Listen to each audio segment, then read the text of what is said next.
good morning. I am still on Highway 70, headed for St. Louis. Eastbound 70, 8:40 in the morning, August 5th. And what's going on here? Well, I want to talk about a moment in time, the time between yesterday and today, and how small of a fraction of a moment that is.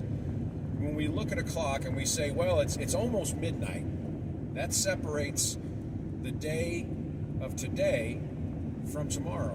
When the clock strikes midnight, it's now the next day, right? That's how all clocks work throughout the world. So at 11:59 p.m. and 59 seconds and 0.999999999, however many millionths of a second that is, it's not midnight yet. It's real close. I mean, it's so close you can't measure how close it is. And that next 1/1,000,000th of a second, now it's midnight. That's how much time there is between yesterday, 11:59, 59.999999999, and today. So how much time is it between the 21st day of the 7th Hebrew month, the last day of Tabernacles, and the 8th day of Tabernacles, which is Shemini Atzeret? Same amount of time, immeasurable, a flash of light, just that little bit of light coming into the eye, moving at 187,000 feet per second or something like that. Very fast, immeasurable. You're not going to have time to do what it is you think you're going to be able to do if you don't have the oil and are not already doing it. So the age of grace is going to end just that quickly.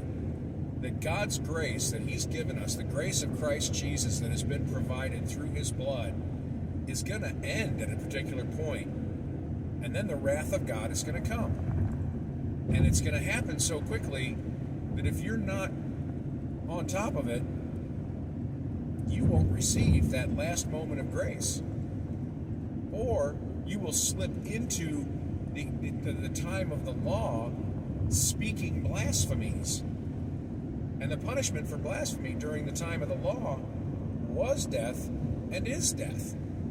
When the Noahide laws come into effect at the beginning of the tribulation, when the church goes up and the age of grace ends, if you don't speak the name of God properly, you're under the penalty of, I believe it's Exodus 20, verse 7. That thou shalt keep my name holy. Thou shalt not profane the name of God. Anyone who does so will not be held unaccountable. Okay? You're not going to find grace in the tribulation. You're going to have to know His name and act upon His name. So in that very first moment, while we're being one people in one language, from the end of the 21st day, continually through that moment into the 22nd day, we will be pronouncing His name appropriately. We will receive that gift of whatever we want, that rapture moment, because that is the moment in which He will take us from temporary to permanent, just like they celebrate by going from temporary to permanent. That is the Father's day to fulfill, because the Son fulfilled Passover, the Spirit fulfilled Pentecost, and the Father will fulfill tabernacles. Nice, orderly, normal, 1, 2, 3, ABC, easy peasy. Nice, easy thing to understand. The Son did His part, the Spirit did His part, now it's time for the Father. So it's a day that only the Father knows. So once that happens, there's no time to get oil. You've already blasphemed the name of God by saying something else.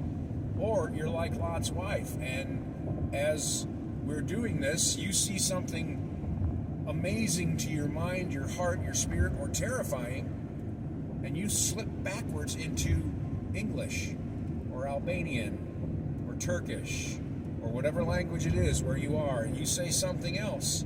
You're no longer in the one people with one language. You've separated yourself by confusing your languages. God came down and separated the languages of Babylon so that they couldn't have this promise. Don't you then separate yourself by slipping backwards into some other language when we all need to be in one language at one moment, praising Him in one accord, as one people. Don't take yourself out of that by allowing yourself to be like Lot's wife, where Jesus says, don't remember Lot's wife. Why? Because you don't want to be left behind. You don't want to be not part of the one people in one language. It's going to happen very fast, and if your mind is not trained in what to do, or you look back towards the earth, or you become astounded at something and slip out of this one language, what does that mean? That means you enter into a time of the law in which your proclamation of a name that is not the name of God will have you guilty of profaning the name of God, and you will not receive the promise, and you will be held accountable. They're going to be able to destroy every Bible on the earth with God's permission in the tribulation. And they will be right in doing it, because Jesus is not the name of God. And Jehovah or Yahovah or Yahweh or all these other things that are printed on black and white are not the name of God. The only Bible that does contain the proper pronunciation of the name of God is the 1560 Protestant Geneva Bible that was banned by King James. That's the only one that actually spells it I-A-H with the pronunciation of ayah. That's the one they will have no right to destroy. But they'll try and destroy it anyway, because they're of their father the devil, just like Jesus said they were. And we can say his name is Jesus all the way up while we have grace until that moment of 11:59, 59.999. And as soon as that clock ticks, that one more millionth of a second, we can say that name. But as soon as that 1 millionth of a second is done, that name is blasphemy, because it's not his name. And we know it's not his name because there was no J available until 500 or 400 years ago. And we know it's not Yeshua because that's not the pronunciation of Joshua. We know the spelling in Greek. Let me tell you, when grace is gone, you have nothing but the law. Nothing but the law. And the law doesn't save anyone. It convicts everyone. So make sure you get it right. Make sure you study it out. That moment is going to happen so quickly that you will not be aware of it. And unless you're actually praising his name beforehand, continually, and through that moment, you won't receive the promise. I hope you get it. God bless and take care.